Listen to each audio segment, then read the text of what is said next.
executar. Era eu e o cinegrafista Sherman Costa. Vocês tinham um tradutor? A gente tinha um tradutor de pastum, eu sabia, mas o fato de eu saber falar algumas palavras em pastum fez com que eu ganhasse uma simpatia e fez com que eu convencesse aqueles guerrilheiros a trazerem o comandante que falava inglês. Aí com o inglês eu pude me comunicar com eles e aí eu o convenci de que a gente tinha se perdido, que não era exatamente verdade, mas a gente acabou até recebendo um banquete deles. Ah, é? Mas como que bate em você quando o cara fala a gente vai te executar?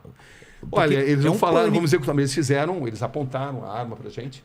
Algumas imagens a gente até conseguiu fazer disso. Ah, eles acharam que vocês estavam fazendo o quê? Eles achavam que a gente tinha filmado toda a vila persa, que a gente fosse americano e que estava tentando exatamente denegrir a imagem do Talibã. Entendi. Entendeu? Então, o fato de saber falar algumas palavras em pastum, misturado com árabe, falei sarrafi brasiliano, rabara nasta, falei, sou jornalista brasileiro, não tem problema. Neymar. Não sou, Neymar na época não, né?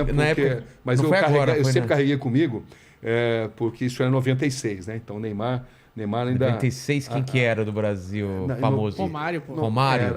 Careca. Isso, exatamente, Careca já tinha até... Era o Romário mesmo. Romário que tinha se consagrado... Romário e Bebeto, né? Que tinham se consagrado 2 anos antes na Copa do Mundo. Mas, enfim...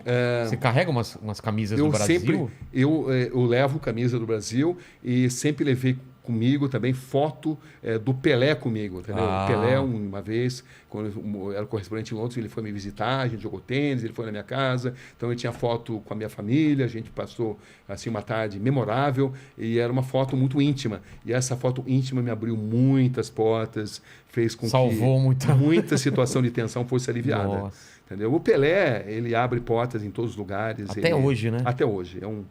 Você fala Pelé, é a magia. Eu sou muito grato a ele pelo privilégio de ter feito grandes entrevistas com ele e por tudo aquilo que ele significa para nós brasileiros no exterior. A história dessa foto, essa é o mesmo período que você falou? Esse é o mesmo período de 96, quando o Talibã tomou o poder. E aí como que é? Inclusive essas fotos aqui foram usadas agora e eles têm muito orgulho dessa época, que foi quando eles tomaram o poder pela primeira vez. O Talibã foi formado em 94, 2 anos depois eles tomaram o poder. Então, essa data, esse tempo da primeira ascensão deles é um momento assim épico para eles. Eles têm muito orgulho disso. Quando você mostrava agora essas fotos serviam para abrir portas e serviram para consertar situações de muita tensão.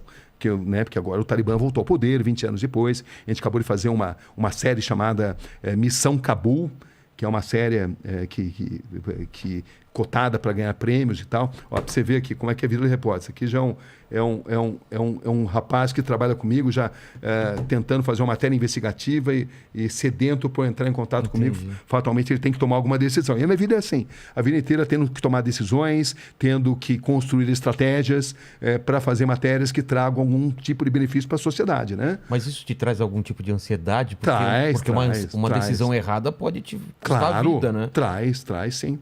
Nesse caso, Mas também traz assim um sentido de recompensa muito grande quando você consegue ajudar a promover justiça. Nesse caso, por exemplo, dos padres, que você conseguiu trazer justiça, não há dinheiro que pague, né? Tem dinheiro que pague. Ou nesse caso, por exemplo, da ascensão do Talibã, você mostrar que as mulheres foram cerceadas dos seus direitos mais elementares e você ajuda a chamar atenção para a comunidade internacional, você sente que a sua matéria está sendo importante para a promoção de justiça. E não existe sentido na nossa profissão se a gente não ajudar de alguma forma a promover justiça, né? Pelo menos é assim que eu encaro a profissão. E fazer uma transformação. Foi nessa ida que você mostrou os caras sem orelha? Que eles cortavam a orelha ou não? Cortava a orelha, foi no Iraque. No Iraque? Foi 2 anos antes. Um ano antes. Tinha essa história, mas no Iraque não era... foi em 95. Havia uma grande lenda. O governo de Bagdá, o Saddam Hussein, o Tariq Aziz, que era o vice-primeiro-ministro, o homem que aparecia para a imprensa internacional, dizia, desafiava jornalistas internacionais a provarem que eles cortavam a orelha daqueles iraquianos que ousassem se negar a servir o exército. Entendeu? Isso sempre circulava, mas eles desafiavam jornalistas a provarem isso. E nós conseguimos provar. Eu vi essa filmando cena. isso. Quem que Isso foi puxa no Iraque. o turbante, alguma coisa que mostra Essa foi a segunda situação, né?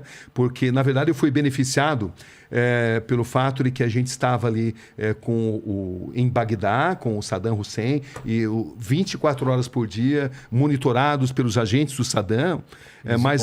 Iam, eles estavam do lado. Eles estavam lá, eles sabiam tudo onde a gente estava, o que a gente estava fazendo. Quando você apontava a câmera, o cara falava que pode, que não pode? Exatamente. Então, como é que eu ia, por exemplo, para Saddam City, onde estava a grande maioria silenciosa, né? Porque é o seguinte, internacionalmente, os xiitas são minoria. Tá. Os sunitas são maioria. São maioria. Mas os xiitas, no Iraque, eles são maioria. Maioria que jamais conseguiu deter o poder. E eu sabia que grande parte desses soldados que tiveram a orelha cortada estavam num lugar chamado Saddam City, porque em Saddam City havia contingentes de soldados, pelo menos havia essa informação, que se negaram a servir o exército e tiveram as suas orelhas sumariamente cortadas para servir de exemplo. Eles eram sunitas? Eles eram xiitas. Xiitas, exatamente. Eram o Saddam Hussein sunita. O Saddam Hussein sempre perseguia os sunitas. No Iraque são minoria. Tá. Entendeu? Mas eles sempre tiveram muito próximos do poder. Era uma minoria que sempre deteve um poder econômico maior. Tá. Entendeu? Os sunitas, se você considerar o islamismo internacional, são maioria. Mas dentro do Iraque, os xiitas são maioria. Tá. Né? Esses xiitas são apoiados pelo Irã, que é um país xiita, por exemplo. Né? Bom, mas enfim, e a gente tinha que ir para Saddam City, onde estavam os soldados. Eu sabia que haveria uma grande chance. Mas como é que eu ia fazer para ir sendo seguido dia e noite pelos soldados do Saddam Hussein? Aí como é que eu consegui? Ficamos sabendo que havia chegado assim um grupo de jornalistas americanos. E não havia agentes suficientes para monitorar americanos e brasileiros. Então, o sabedor disso falou assim, olha, a gente está meio doente aqui, meio cansado, e também a gente está afim de jogar tênis, entendeu? Para relaxar um pouco. Então, a gente vai num outro hotel que tem quadra de tênis, e lá a gente vai jogar tênis, tá bom? Tudo bem? Então, eles já até gostaram, porque eles não teriam como seguir a gente e os americanos ao mesmo tempo. Então, o que eu fiz? Eu e o cinegrafista Fernando Pelégio, que era o cinegrafista que estava comigo lá, a gente botou a câmera dentro de uma raqueteira de tênis e fomos para esse hotel onde havia uma quadra de tênis. Tá. Entendeu? Então vocês foram realmente para o hotel. Fomos para esse hotel. Tá. Chegamos até simular e para quadra de tênis. Quando a gente se sentiu seguro, não tem ninguém seguindo. A gente tratou de identificar um motorista que eu tinha informação que fazia ponto ali naquele hotel. Entendeu? Que era o Hotel Sulemânia. Meu coração já está acelerado só de você contar essa história. Né? Porque Meu porque o que Deus. acontece é que a gente entrou no primeiro... mas a gente se enganou, não era o motorista indicado, a gente tinha se enganado. E esse motorista, ao invés de levar a gente para Saddam City, ele levou a gente para o Ministério da Informação. Pô. Aí no Ministério da Informação, o que você queria para Saddam City? Não, eu falei, Saddam City não. A gente queria ir para o Ministério da Informação do Saddam, entendeu? A gente queria vir para cá justamente. Entendeu? A cidade, né? Deu um migué ali, eles acreditaram e tal. Aí a gente voltou para lá. Quando voltamos para lá... Pro primeiro hotel? Pro primeiro hotel onde a gente ia jogar tênis. Tá. Entendeu? E aí nesse hotel eu consegui finalmente achar um motorista que eu tinha indicação, que falava inglês, era jovem e que tinha insatisfações em relação ao regime e que estaria disposto a assumir o risco. Precisaria ser alguém que é disposto a assumir o risco. Descoberto, morto, né? Exatamente. Então eu acabei descobrindo esse motorista e ele nos levou para Saddam City. Só que levar no Saddam City, eu lembro que a gente levou pedrada, porque estrangeiros eram mal vistos ali, mas o fato é que uma hora depois de a gente ter chegado lá, a gente conseguiu finalmente descobrir um soldado que teve a orelha cortada. Eu fiz a entrevista, ele contou pormenorizadamente por que a orelha tinha sido cortada sem anestesia, justamente porque ele não tinha servido o exército. E aí, para você ver como é que são as coisas, né? A imagem que você viu, que a gente estava na confluência do Rio Tigre e Eufrates. 3 dias depois... Não é desse dia. Não é desse dia. Não é outro dia depois, a gente estava na confluência e eu notei que tinha ali o barqueiro que não tirava o turbante de jeito nenhum. Aí eu cheguei nele lá e eu falei, fiz um sinal. A hora que o tradutor, que era ligado ao regime do Saddam Hussein estava distante, entendeu? Porque a gente foi para o meio do rio, Sei. para o meio do rio e o tradutor ficou lá. Eu falei que eu precisava fazer uma passagem e o barco não cabia mais gente, entendeu? Não? Porque o tradutor era deles, né? E aí, meio por sinais, eu expliquei para ele contar a história. E aí ele tirou o turbante, contou a história. Eu tive que traduzir depois. E aí era a história Qual é a história? Mesma coisa. Mesma coisa. Não quis servir. Não quis servir o exército, a orelha foi cortada, não teve anestesia. E a família passou a ser perseguida. E o mais interessante é que eu lembro entrevistando o Tariq Aziz, o vice-primeiro-ministro, ele falou assim: eu desafio você a encontrar essas pessoas. Eu nem estou essas pessoas. Mas eu não podia falar, eu acabei de filmar. Porque se eu falasse isso, eles iriam revistar, confiscar. E eu queria ainda ir para a cidade, arrasá-la pelas armas químicas do Saddam Hussein. Claro. Só que essa cidade arrasada pelas armas químicas do Saddam Hussein estavam no norte do Iraque. Sei. E você não consegue entrar, você não conseguia na época entrar no norte do Iraque, no Kurdistão, pelo próprio Iraque, porque os agentes do Saddam Hussein não deixavam. O que você tinha que fazer? Você tinha que sair do Iraque, ir para a Jordânia, da Jordânia ir para a Turquia, e da Turquia você conseguia, ali pelo sul da Turquia, lá por Diyarbakir, que é um grande reduto, né, ali dos curdos, você conseguia entrar por ali numa área que era mais monitorada pelos curdos do que pelos próprios agentes do Saddam. Mas para você entrar ali, você precisava de um visto. Mas ali eu tive uma grande sorte. Repórter precisa ter sorte também.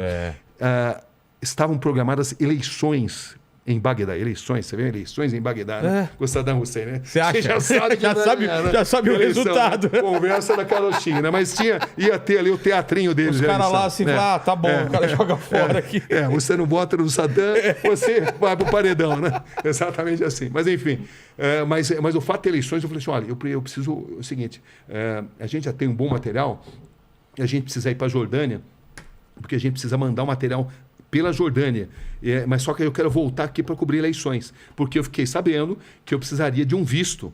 E aí eu falei, eu vou voltar aqui 2 semanas para cobrir as eleições. Aí eles me deram um visto. Aí eu não voltei para cobrir as eleições. Eu fui. E valia lá para cima também. Aí valia lá para cima também. Você vê, é uma coisa até interessante, né? Porque valia para cima, mas não eram os agentes do Saddam Hussein, eram uma dessas coisas loucas.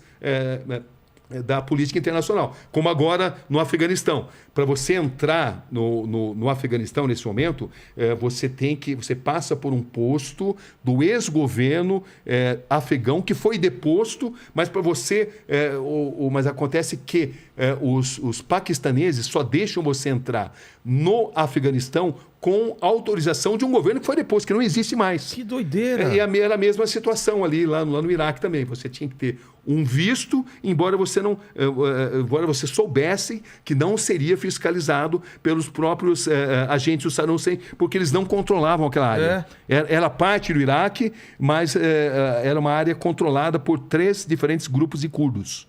Entendeu? Você não usou o visto? Usei o visto porque os agentes de imigração turca, eles pediam. Eles pediam. Você tem o visto? Eles só te deixavam passar, senão te deixavam passar. Era uma ironia, contradição totalmente, porque era um visto de um governo que ali não tinha influência, né? Que ali não mandava. Mas, enfim, você conseguiu chegar nós conseguimos, nas armas? Nós conseguimos. Foi uma reportagem de praticamente 2 meses ali, né?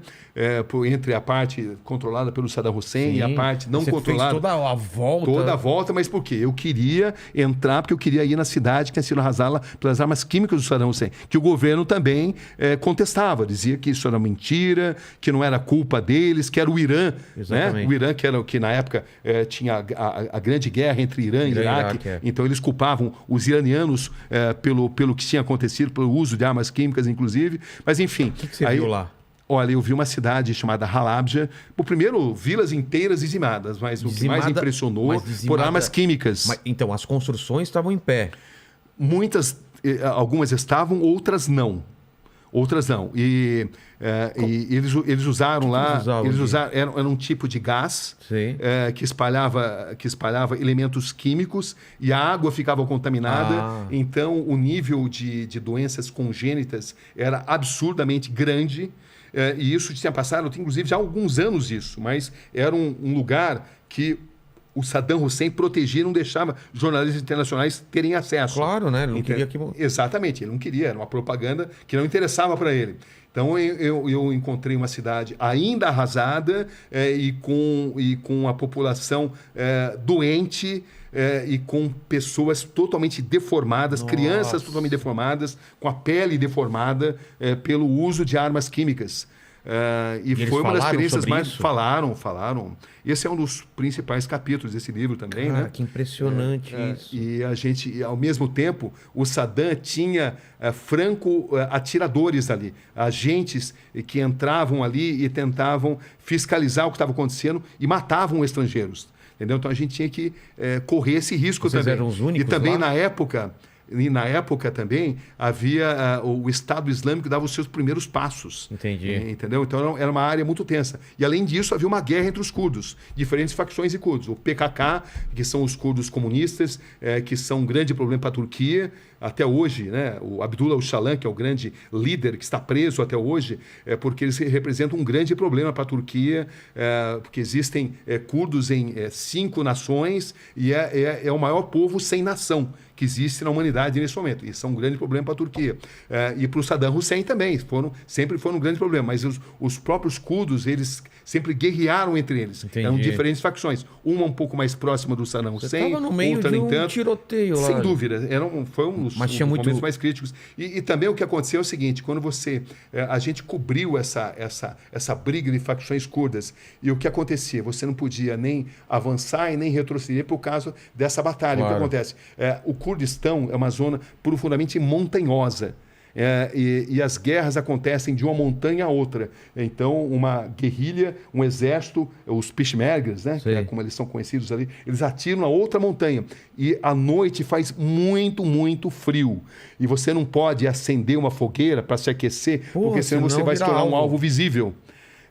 Então, foi uma experiência assim, incrivelmente marcante, porque você tinha muitos fatores ali, né? Você fugia do Saddam Hussein, você fugia dos disparos de Katyusha, né? Que é isso? Katyusha são os mísseis, um míssil de médio alcance muito comum nessa área. E muitas armas brasileiras, os tanques Cascavel, que foram vendidos a rodo para o Saddam Hussein, depois usados pelos curdos, né? E você cobria também essas guerras, e eram guerras em lugares repletos de cavernas, onde você passava muito frio, onde você via muita gente morrendo, e esses guerrilheiros, o PKK, por exemplo, a gente teve acesso a um grupo de meninas que tinham apenas 11 anos e elas eram totalmente condicionadas a matar os seus inimigos, e elas eram assim, sofriam um processo de lavagem cerebral, e elas não treinadas a não ter atração pelo sexo oposto, a se explodirem, como o Hamas. Eu também tive a oportunidade de entrevistar homens-bomba, né? Os jovens que são treinados para se explodirem em nome de uma causa, né? Então, são experiências que impressionaram muito. E, nesse caso, era muito difícil porque a gente foi dado como perdido de guerra. Por quê? Porque a gente não podia nem retroceder e nem avançar, porque a gente estava no meio de uma guerra. E não tinha como a gente passar informação. É isso que eu falo. Porque nós estávamos em contato com a Globo. Na época... exatamente. Era Globo? Essa época, a segunda vez que eu estive foi pela Globo, né? Tá. Perto da invasão Como vocês se comunicavam? A gente se comunicava na época via telefone, porque não tinha celular, né? Você não telefone tinha... fixo. Exatamente, telefone fixo. Mas a gente ficou incomunicável. A gente não conseguia se comunicar. Então, as pessoas não sabiam o que estava acontecendo com a gente, né? Mas foi uma das matérias mais impressionantes, uma das melhores que eu já fiz. E você escutava à noite explosão, aqueles traços que a gente vê de míssil à noite... Olha, é uma matéria que vale a pena ver, ela está no YouTube hoje em dia, tudo que aconteceu na história da humanidade está muito relacionado também com esses momentos, né? Então, não só dessa cobertura no Iraque, como também a cobertura no Afeganistão.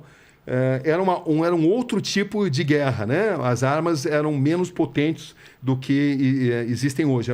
Era uma guerra onde ainda você conseguia enxergar os olhos do inimigo, como a gente dizia, né? Entendi. Porque você ia na linha de frente, você tinha que escolher. Você queria cobrir a guerra do seu hotel ou você queria estar na linha de frente. A gente sempre optou por estar na linha de frente com algum tipo de segurança, né? Porque ali a gente via o que de fato acontecia.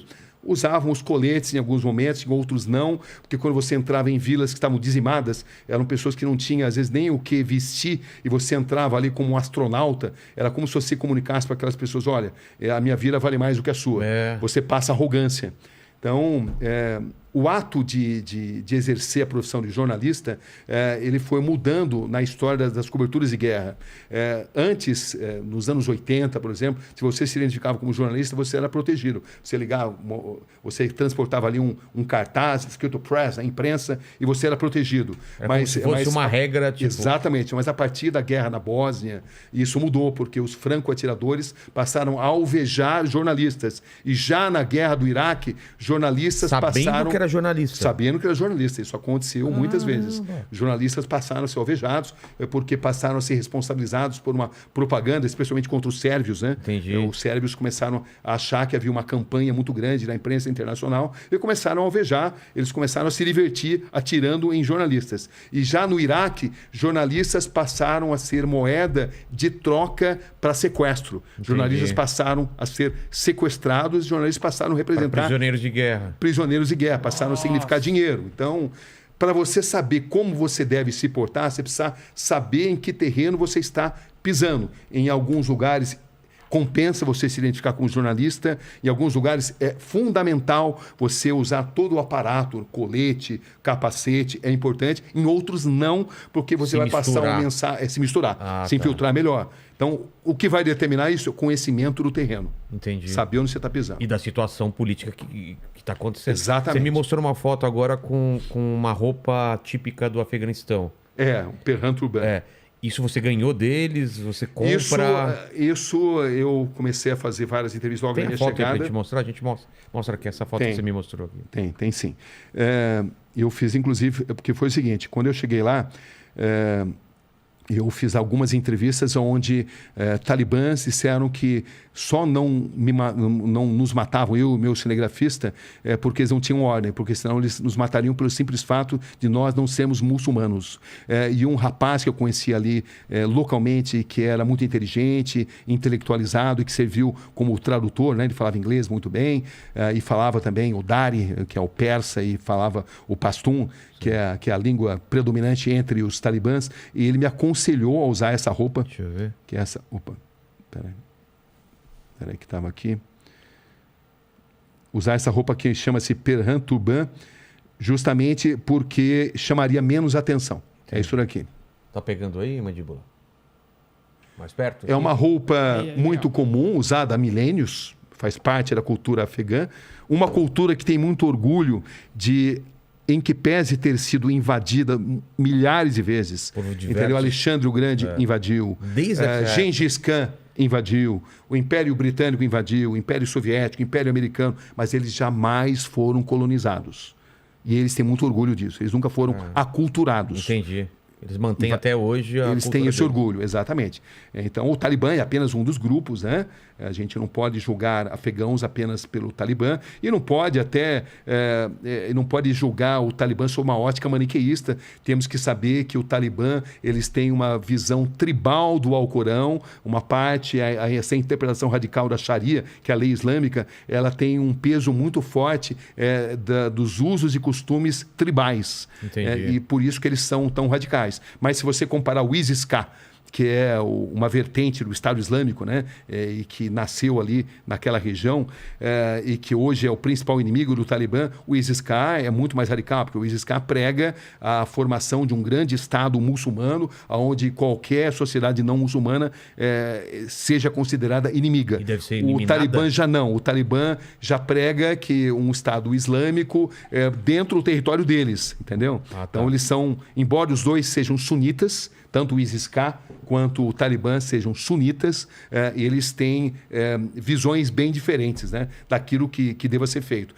Se você comparar Com o ISIS-K, o Talibã é mais moderado. E o Talibã, de moderado, não tem nada. É só ver o que eles fazem com as mulheres, cerceiam os direitos das mulheres, a interpretação radical da Sharia, cortam as mãos daqueles não muçulmanos, dos que roubam. Todo ladrão vai ter a sua mão cortada. Entendeu? Quando o Talibã assume o poder, existe um fenômeno que acontece imediatamente, que é a queda de criminalidade comum. Porque pela interpretação da Sharia, pela implementação da Sharia. Entendeu? Pego roubando, corta a mão. Corta a mão. Adúltera. Pedrada? Pedrada, exatamente. Apedrejamento. Então, eles têm assim, uma visão muito radical, né?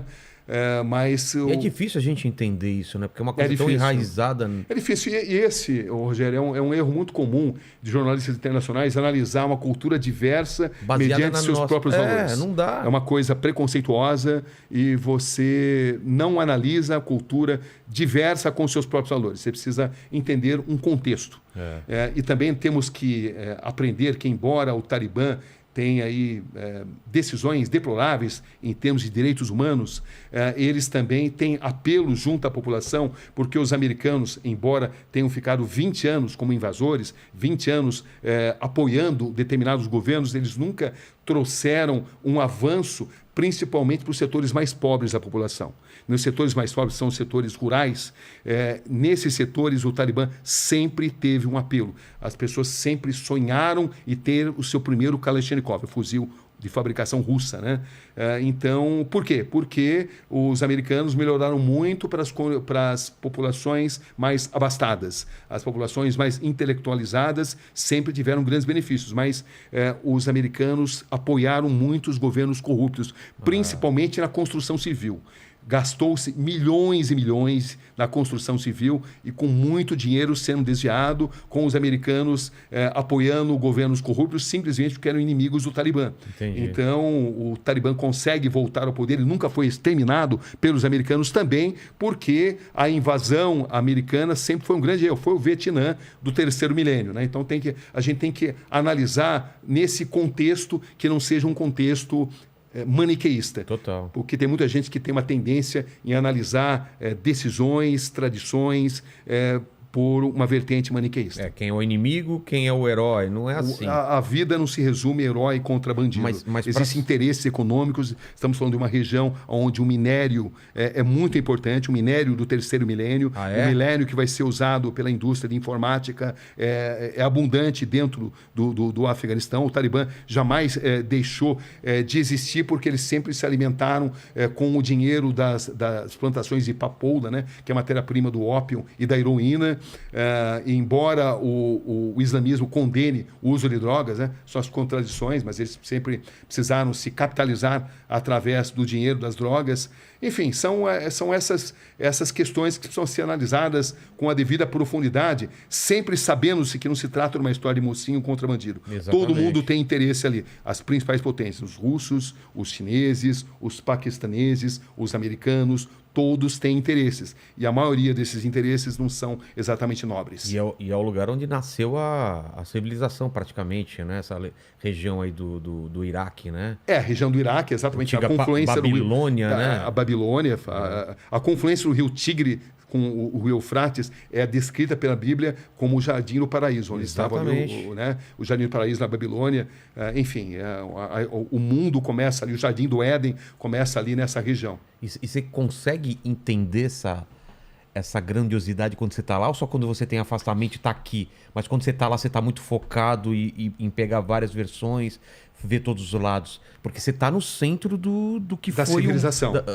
A civilização antiga. Com certeza.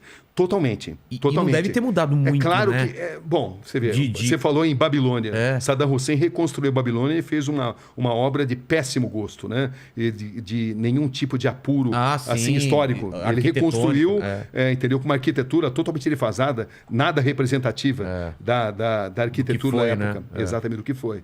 Mas tudo ali exala civilização. Enfim, é uma região do mundo avassaladora, porque ela te toma, assim, né? Tudo pode ser explicado ali, todos os conflitos, todas as hipocrisias, todas as contradições podem ser encontradas nessa região do mundo. E você e o Senegal é você basicamente o cinegrafista. Eu costumo viajar com um cinegrafista porque a locomoção é mais fácil, né? Aqui no Brasil é comum eu atuar com um produtor também, mas nessas regiões transporte é algo muito crítico. Entendi. Então, se você vai só com um cinegrafista, é mais fácil de você se locomover, você chama menos atenção também. Ainda são umas câmeras grandonas ou umas Não, menores agora? Hoje em dia evoluiu muito, né? Que chama menos atenção. Chama bem menos atenção, pesa muito menos a sua...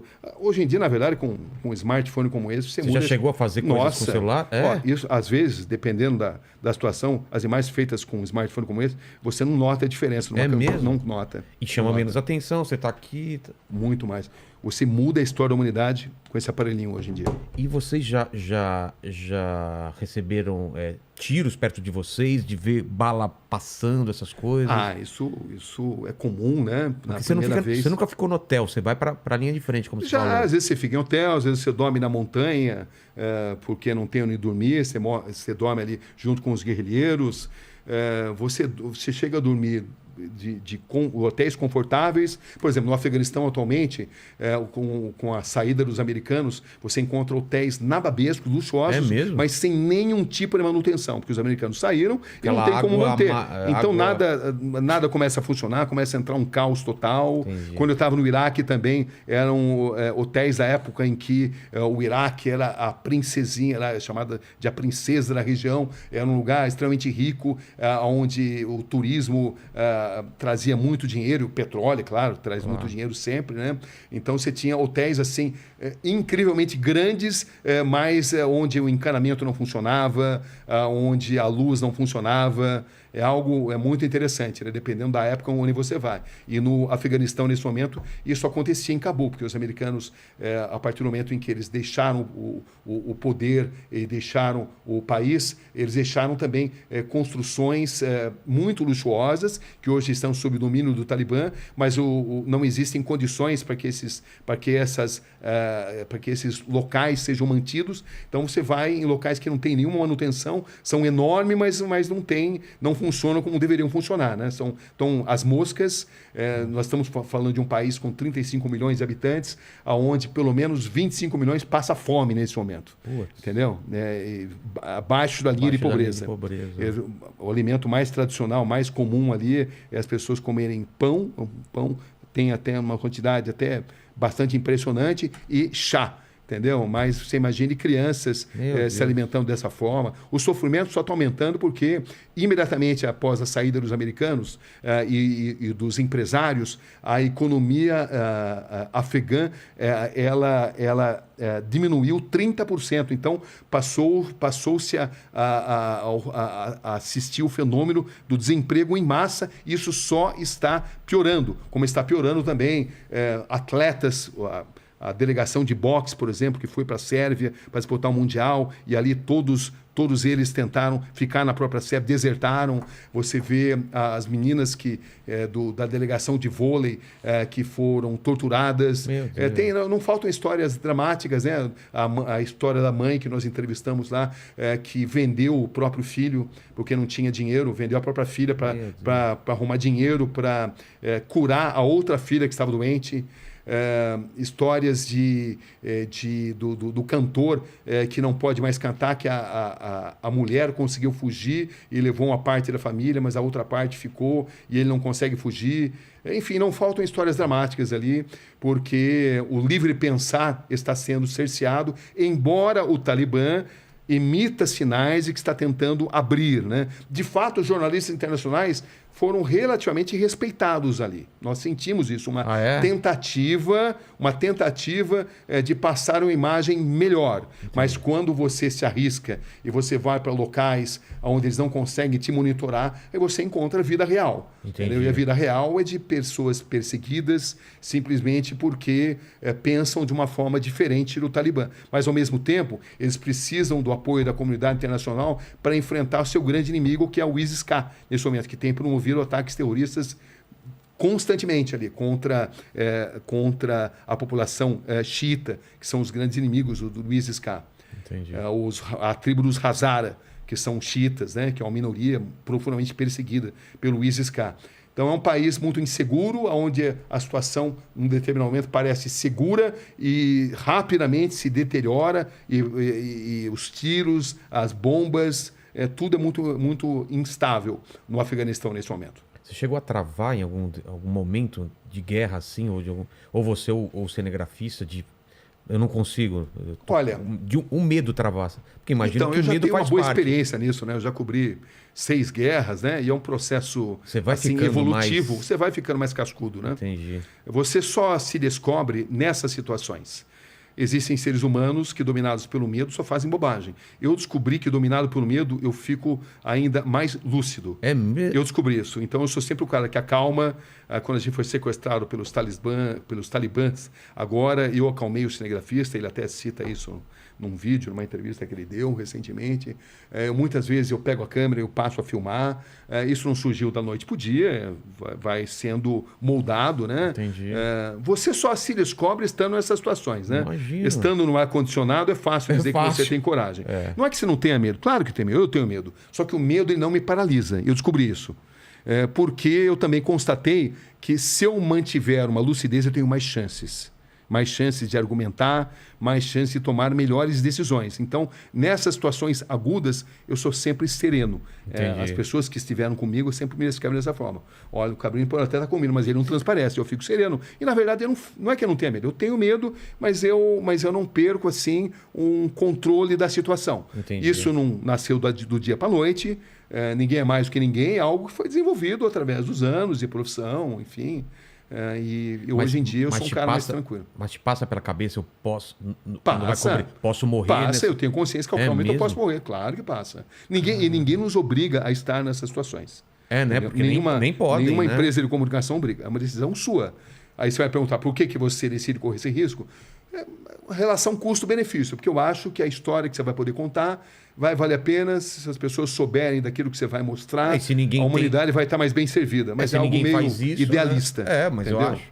Se não tiver esse tipo de pessoa, como que faz? Todo mundo no hotel não consegue. Olha, eu conheci vários tipos de jornalismo, aqueles que fazem até grandes trabalhos, mas preferem ficar no hotel, entendeu? E até, às vezes, com boas fontes, fazem até bons trabalhos. E aqueles que preferem ficar mais na linha de frente. Eu sou do segundo time.